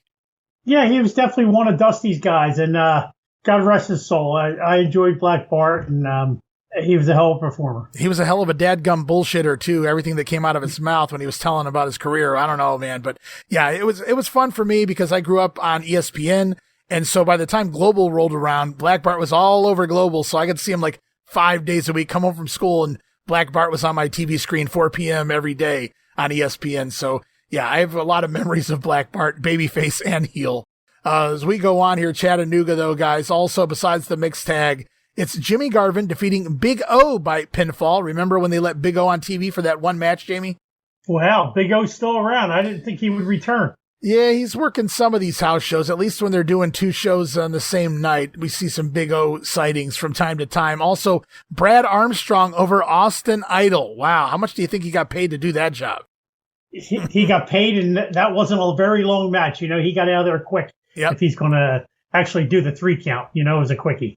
Mr. Wrestling 2 teaming with Big Red. What a tag team. Scoring a win over Kevin Sullivan and Wayne Ferris, who's kind of floundering right now, looking for his next territory. In the main event, it's going to be Bob Armstrong over Terry Gordy by disqualification in a lumberjack match. So, again, they split the talent here. We had Super D, Michael Hayes, Tommy Rich, the superstar, over in Augusta. Meanwhile, in Chattanooga, it's Wrestling 2, Kevin Sullivan, Bob Armstrong, Brad Armstrong, Austin Idol, Terry Gordy. So, kind of split the roster on December 26th. So, we roll on to December the 27th, another split card, perhaps. Marietta, Georgia, Cobb County Civic Center. Ted Oates over the French Angel. Jerry Oates defeating Roy Rogers, who I think it is, would be Johnny Rich. I do believe. Some interesting names starting to pop up here. Ken Timms, again, teaming with Lynn Martell over Ricky Harris and Leilani Kai. It's Wrestling 2 and Jimmy Garvin scoring a win again over Kevin Sullivan and Wayne Ferris. And Jimmy Garvin coming back out, scoring a win at the end of the night in a battle royal. Yeah, I don't think we're too far away from Roy Rogers. I think he debuts in late 82. Okay. So it would make sense he might be around at this time. Johnny Rich, one of the famous Rich cousins in the future here in the world of pro wrestling. As we also go off to the Ohio Center, Columbus, Ohio, December the 27th. We're going to see what they bring to town for this one. Buzz Sawyer scoring a win over El Gran Apollo. The match goes 18 minutes. Austin Idol pinning Michael Hayes in 16 minutes. I don't think those two need to go 16 minutes, Jamie. Big Red over Terry Gordy in 12 minutes. It's the Armstrongs defeating the Superstar and Super D in 15 minutes. Dusty Rhodes over the Great Kabuki by disqualification. That one goes 5:19, just the right amount of time. And the NWA World Champion Ric Flair back again, scoring a pinfall over the Wildfire Tommy Rich in 1938 is the time. Yeah, a very solid card for Columbus. I mean, they're not the loaded cards that we saw back in the beginning of 81 that would have Andre and Dusty and Gene and Watts. And speaking of Watts, I wonder after looking at the results on this show, Hayes and Gordy had to be on the phone with Bill Watts begging to come back. Well, they go to Alabama after this. Yeah, I know that, but they had to be on the phone with Bill begging to come back, and Bill just didn't have a spot for him for whatever reason. But yeah, you back to what you were saying. Yeah, nice solid show for Columbus. They're getting back in the saddle again there, it looks like. So they're not really stacking the deck anymore with the crazy big names, all of the talent from the outside coming in. But we do get the world champion, Ric Flair, which we seem to get a world title match almost every time they come here to Columbus, Ohio. And then, of course, Dusty even stopping by again. So some of the names that haven't been making the trek to the other towns are definitely coming for those paydays in Columbus. And again, as Bob Roop recently said, the guys love to work the Ohio towns, all the big cities. They knew they were going to make a ton of money. Did they draw pretty well in those towns, Ray? Yeah, I'm just drawing a blank off the top of my head. They did really well back in back when business was booming. Okay. We're going to go on December 28th, Huntington, West Virginia. Now, normally they do Columbus and Huntington on the same day, but they did Columbus and Marietta on the same day. And so we're going to see what happens here on the 28th at the Memorial Fieldhouse. Big Red over Buzz Sawyer by DQ. Michael Hayes getting a win over Super D by DQ. It's the Armstrongs over Gordy and Austin Idol. Dusty Rhodes still in town, scoring a countout victory over the Great Kabuki. And that gives Dusty the right to work Gary Hart in a matchup. Gary Hart here going to have to take on the Mac and Dream. Dusty Rhodes scoring a win over Gary by disqualification. Maybe interference from Kabuki, maybe Gary Hart with some powder. I don't know what goes on here, but Big Dust coming to town and getting his hands on both wrestler and manager. Yeah, you know what we're starting to see at this point, and it's going to become a common theme until Georgia closes up, basically, when Vince buys them out. Your Georgia shows are going to be like the weaker shows, and the Ohio, West Virginia, Michigan shows are going to be your better lineups. Yeah, there was a story told on anybody go check it out, the recent Ask Bob Roop Anything Part 2, and he told a story about Paul Orndorff feigning a flu to skip working Savannah, Georgia, because he would prefer to work the Ohio towns where the money was at. Bob says he calls up Les Thornton because he asked Paul, he said, Paul, do you think you could at least get to the arena so people can see you and see that you're sick? And Paul said, well, I guess I could do that. I don't know right now. And I can't really make a drive. I got the flu. And Bob calls up Les Thornton, who's also on the card, says, Les, can you give Paul a ride down here to Savannah for the show? And Les says, yeah, no problem. I'll go tell him right now. And you know where he's at? Yeah, he's out here by the pool with me. And so busted Paul Orndorff. It's just a fun story, the good old days. But we'll roll on December 29th, Springfield, Ohio. There it is, Springfield, Ohio. Memorial Hall, they're beginning to invade the other cities here in Ohio. Great Kabuki over El Gran Apollo. Terry Gordy going to a draw with Brad Armstrong. Big Red over Austin Idol by DQ. And in the main event, it's Michael Hayes and Tommy Rich over the Super Destroyer and Superstar by reverse decision. So Michael Hayes finds his way into a main event and manages to get a win. Yeah, surprise, surprise. Ole didn't book that show. Somebody else must have booked it. Maybe they got to book it themselves. That's, that could be very, very true. I'm looking at it and I could see that. I could absolutely see that being a thing here. Because, again, Gordy not doing a job either, going to a draw with Brad. But that's our first show in Springfield, Ohio. Georgia invading the entire state now as we go back down to Georgia proper. Macon, Georgia at the Coliseum, December the 30th. Ron Bass over El Gran Apollo. Big O going to a draw with Tommy Rogers. God, I wish Tommy was still around. I'd love to see if he remembers that one. Brad Armstrong also going to a draw with Buzz Sawyer. It's Wrestling 2 over Terry Gordy by DQ. And Superstar and Super D scoring a win over Tommy Rich and Big Red. Yeah, Big Red, that's a lot of man. I love Big Red. Have I said that lately? Yeah, the mass of humanity. I saw somebody just on Facebook in the last day or two. They said that they were wanting to skip the Big Red segment on the Georgia TV show, but he was just too infectious. He couldn't pass him up. I saw the same one. I may have even commented on that one. They sucked me in, Ray. I couldn't stay away. Oh, more than likely.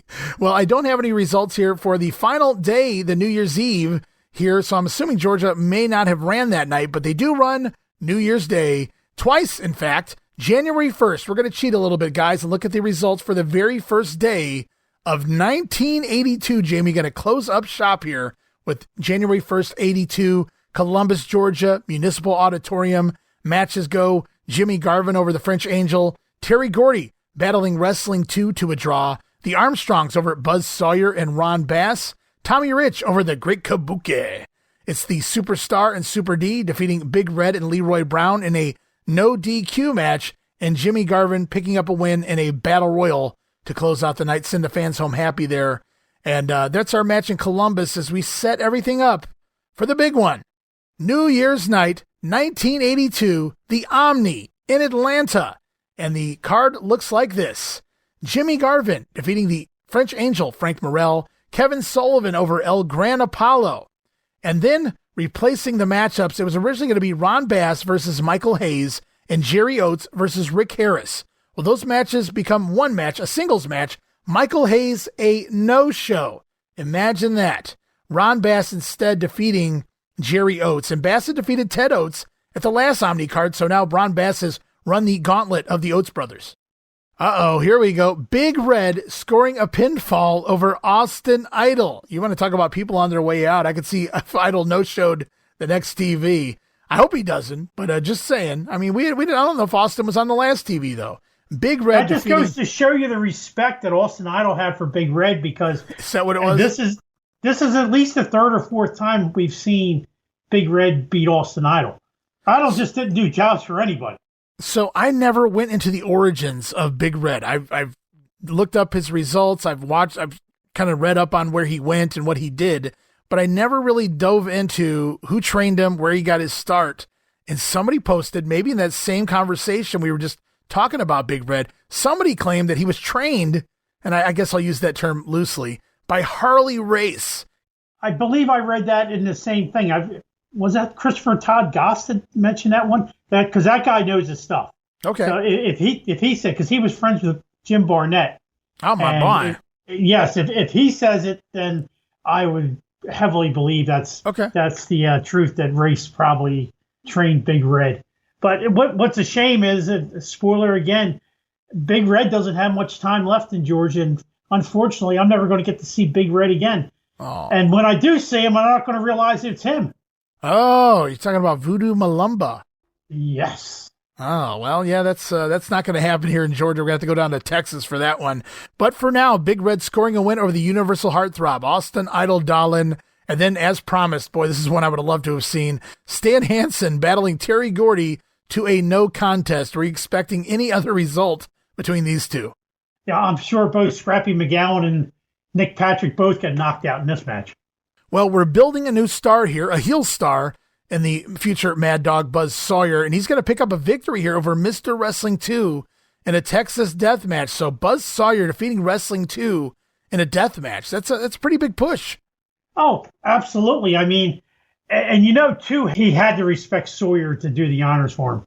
Well, I mean, that's potentially true, but I have to imagine if 2 wants a job, he's going to have to take a defeat, an L here and there. And so, I mean, but again, this is the rematch. They're coming back from the double count out. They give him the Texas Death Rules. And I don't know how he scored the win. Maybe Ole was out there. Who knows? But Buzz Sawyer picking up a victory over Wrestling 2. As we go on, Andre the Giant was slated to take on the Assassin, who was Randy Colley, a.k.a. Moondog Rex at this point. And if the Assassin lost, he was to unmask. Well, I guess he didn't feel like unmasking, Jamie, because the Assassin already gone from the company. And so filling in is Ricky Harris working, he was supposed to work Jerry Oates. So Ricky Harris still making it to the show. It's just this time he's stuck in there with the 8th wonder of the world, and Andre the Giant, you better believe it, goes over. You think they could have called Roger Smith to come down for the day? Yeah, you think they could have done a lot of things here. Kind of peculiar that Randy Colley no-shows, because if you go and try to find anything he did from now until November, it's about a dozen matches for the next, say, 10 months of his career, at least that I could find in regards to results. So he'll be, when he pops back up full-time, it won't be until November of 82, at least in results out there, and that is working here in Georgia as a Moondog. Right, yeah, that's right. The Moondogs are... This is post-WWF Moondogs. Mm-hmm. And so Andre the Giant scoring a win over Ricky Harris, who is not masked, so I guess he has that going for him. Dick Slater back in action here, scoring a victory over the Great Kabuki, so you have to imagine Kabuki might be on his way out of the territory. Bob and Brad Armstrong as promised, coming to town to take on the Funk Brothers. Wow, this match actually happened. Sign me up. I wish this event was out there, because we have Gordy and Hansen on the undercard, and now the Armstrongs and the Funk Brothers in the semi-main event. And believe it or not, the National Tag Team Champions, Bob and Brad, defeat Terry and Dory Funk Jr. Man, can you imagine? Bob was no slouch, but you could see the potential of what was going to happen with Brad. Mm-hmm. Could you imagine Brad and Terry, or even Brad and Dory in the ring at the same time? It must have been magic. I bet Dory ate Brad up, but I bet Terry gave Brad a ton of shit based on what I've seen, whenever the Funks team up, how it works. Terry's the one that gives the guy some, and Dory kind of eats them alive, especially if they're green. And I'm not saying he takes advantage of them. He's just, showing them the ropes and letting them know, hey, I'm a former NWA. Not that both of the Funks are now former world champions at this point. But yeah, even to think Bob Armstrong in there, watching Terry sell for Bob and some of the kooky selling that Terry would do, I would have loved to have seen some of that. The kooky. That's great. I don't know what other word you can call it. And so we got one more match here in the bag for you guys. The main event.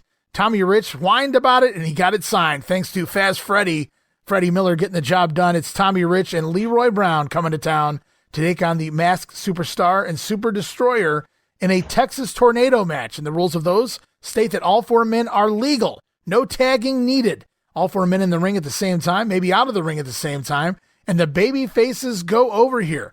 Tommy Rich and Leroy Brown over the Masked duo. Yeah, I remember when I was watching this, live at the time, how cool that would have been to see all four guys in the ring, because in the WWF, they had never had a stipulation like that at the Spectrum that I had ever seen. Right. So I would have loved to have seen that, or at least highlights on the next TV show, from that match. So that wraps it up, guys. We finished out 1981. Wow, man, something like 30 episodes, maybe more, in the books, covering the entire year, inside and out, every result I could find. I even did some extra digging to find multiple results that were missing out there. And so hopefully we filled as many gaps as we possibly could, and of course covered as much TV as we could find as well. And that brings us to here, Jamie. We wrap up 1981. Yes, we did. And Ray, if you don't mind, I would like to give my top 10 wrestlers in Georgia Championship Wrestling for 1981. Have at it. And Steve-O is not number one. We're Iron Mike Sharp. Okay. This is actually a serious list. Oh, okay. At number 10, Kevin Von Erich. Only there for 2 months, but it was an impactful, hard-hitting 2 months. Just ask the enhancement talent that he worked with. Mm-hmm. It was definitely hard-hitting. Plus, some of the scars he wore. I mean, no wonder him and Michael Hayes became great friends down the line. At number 9, the best version of the Superfly, Jimmy Snuka, that I'd ever seen. Jimmy Snuka with that black cowboy hat, he was badass. Mm-hmm. Of course, Kevin kicked out of his Superfly splash, which gets Kevin to number 10 and gets Snuka at number 9. Number 8, I will give to Mr. Personality, Steve-O. He arrived in September before with the Freebirds, made it all the way into December. He was a tri-champion. He had some other big victories along the line, a lot of television time. So well-deserved year and a good year for Steve-O. It's a shame he went out the way he did. At number 7, probably one of the top heels of the year, the Masked Superstar, or as Gordon calls him, the Superstar. Comes in August, immediately gets into a feud with Tommy Rich, and the feud stays strong right through the end of the year into 1982. At number 6, the American Dream, Dusty Rhodes, has his feud with the Mongolian Stomper and Don Carson. Translate that into defeating Harley Race for the NWA title. Has title matches in the Omni with Ken Patera and Ted DiBiase, of all people. Yeah. Finally loses to Ric Flair and then gets into the rematches with Flair and then goes into Kabuki. How did I forget? Teaming up with the Cowboy against the Andersons in Columbus early in the year. So a good year for Dusty Rhodes. At number 5, Ted DiBiase. Who else can survive 4 pile drivers and keep on going? The story is Ted was destined for the NWA title. Dusty pulled it out from underneath him. But still, Ted was a very impactful performer during 1981. He was in Georgia for almost 10 months, and it was a great run by Ted DiBiase. Mm-hmm. At number 4, somebody that was there from the September before all the way up to present day. You know who he is. He's my favorite, the fabulous Freebird, Michael Hayes. Yes, Michael Hayes is not number one, only because Ole chilled him off so bad at the end of the year, where Michael Hayes would have been a runaway candidate with this. I mean, from the Freebird feud with Stan Frazier and Robert Fuller into doing the Junkyard Dog and Ted DiBiase feuds all over again, into turning face, the feuds with Gordy, and he survived teaming with Otis Sistrunk. What more could you ask from the man? Sure. Michael Hayes at number 4. At number 3, the man that solidifies what the NWA stood for, Nature Boy Ric Flair. They bring him in as the number 1 contender in April. He goes to an hour draw with Harley Race at the Omni, only to have Tommy Rich win the belt the next day from Harley Race because he tired Harley out. But the important part is when he gets the title in September, Ric Flair is there every single week on television, almost up through Thanksgiving. He's almost live in the studio every single week. And it really solidified the NWA and how important that title was. At number 2, Terry, the future Bam Bam Gordy. He basically held the tag team titles all the way from September of 1980 or October of 1980 right through September of 1981. Almost an entire year being half of the tag team champions. I don't need to say any more about Terry Gordy, also the feud with Michael Hayes. But Gordy, still there, present day, deserves to be number 2. And number 1, the man who obviously became Mr. TBS after returning in March, Tommy Wildfire Rich. Everything centered around Tommy Rich, one way or the other, for the entire year, whether he was feuding with Ken Patera, the Masked Superstar, the Freebirds, everything revolved around Tommy Rich. Well-deserved, Tommy Rich, your number 1 wrestler in Georgia Championship Wrestling 1981. Well, there you have it. Jamie's top 10 for 1981, guys. Very cool there. Lots of talent have come and went. We've seen so many major stars that either they were former stars, they were kind of falling by the wayside, or they hadn't quite made it there yet, and we saw them here in Georgia, like a Jim Duggan, for instance. So we've got a lot of talent that have come here in 1981, but 1982, bigger and better, as things just going to, business going to pick up, if you will, baby, as just more great stars on the way, more great angles, and Roddy Piper going to step in the ring. Just lots of great stuff coming, guys. Yeah, for as great as 81 is, 82 may be better. Well, I'm looking forward to getting there. We will be doing so very shortly.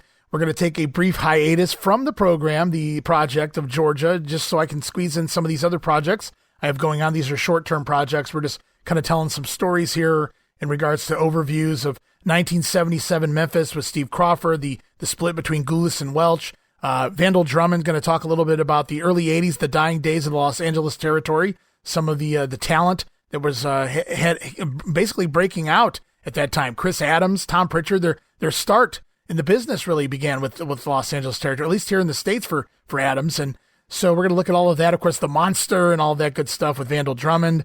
We've got Herb Simmons coming on, going to talk about the television era of St. Louis wrestling, Chicago wrestling with Richard Vicek, and so much more. And of course, Jamie, you'll be back before too long as we kick off another entire season of Georgia Wrestling 1982. Yeah, I have no problem, Ray, stepping aside for a little bit to hear all this great knowledge that is going to be thrown out on your podcast upcoming. Rich Vicek is a mentor of mine in my smart fandom. He used to supply me with tapes for free back when I first started doing tapes. Wow. He would mail them to me and I'd mail them back. I mean, what a wonderful man he is. And everybody knows Vandal Drummond. Steve Crawford's another gentleman that I've met in the last couple of years. I can't wait to hear all the takes about, the 77 split between Jarrett and Goulas. And I can't wait to hear Herb Simmons stories about St. Louis. I've heard Herb on other podcasts. So, Hey, Ray, I'm more than happy to step back and listen to my elders and hear what they have to say on the world of professional wrestling. Well, I've been doing a ton of research, but some of those guys have been extremely helpful in getting that research done with me, especially Steve Crawford. He really has went above and beyond trying to make sure that this is going to be dissected from every angle you could possibly do it from. And of course, Gene Jackson going to be back with more Memphis 85, and Jamie will be back soon with more Georgia 82. So it will indeed be territory talk coming here on Regional Rasslin. Right now, we're going to wrap things up for this week, though, guys. And so, Jamie, I'll let you do your shout-outs. While you won't be hearing me on Regional Wrestling temporarily, I will be back. But if you do want to hear my voice, you can probably hear me just about every week on the Other Ship podcast. We're going to be talking a lot of current wrestling stuff. We'll touch on AEW. We're going to be talking about the upcoming Saturday night's main event, of course, the Royal Rumble, and everything else that leads up to, I guess it is the road to WrestleMania. If you want to hear some great opinions on the road to WrestleMania, make sure you tune in to the Other Ship podcast. Give us a listen. Plus, they'll have some other topics along the way. They'll be talking, probably music a lot. And upcoming, we actually will have an episode of long overdue story time with Uncle Jamie, as those guys like to call me since I'm much older than they are. And I'm going to tell some stories about some wrestlers that I've run into or some of my exploits at MTV Spring Break, including getting a big smooch from downtown Julie Brown. But you'll have to tune into the Other Ship podcast to find that out. And finally, Ray, we've been doing this for almost 2 years now. It's been a long project, a lot of fun. I can never wait to do it again with you. Yeah. But I want to thank out to all those people who on social media have reached out to me or have reached out to you, and all the great response that we've gotten from this project. And I really appreciate everyone reaching out and the kind words about the podcast. It's greatly appreciated. Yeah, man, absolutely. All the great help we got, too. Whenever we were stuck for an answer, the listeners would sometime come to our rescue or try to point us in the right direction if they didn't have the answer themselves. And so we do certainly thank all of the listeners out there, not just for their contributions and helping us, but definitely also that moral support you talked about, because it goes a long way and keeps the drive going. Sometimes when I wake up and I just don't feel it, it's like, well, you know what? These people are, the motivation is really what it comes down to. And so that's why we're back for another season here. The 1982 season, Georgia Championship Wrestling. We're going to start on that before too long. Stay tuned to my social media for the announcement on when we're back in action with that. I'm sure Jamie's going to let everyone know as well.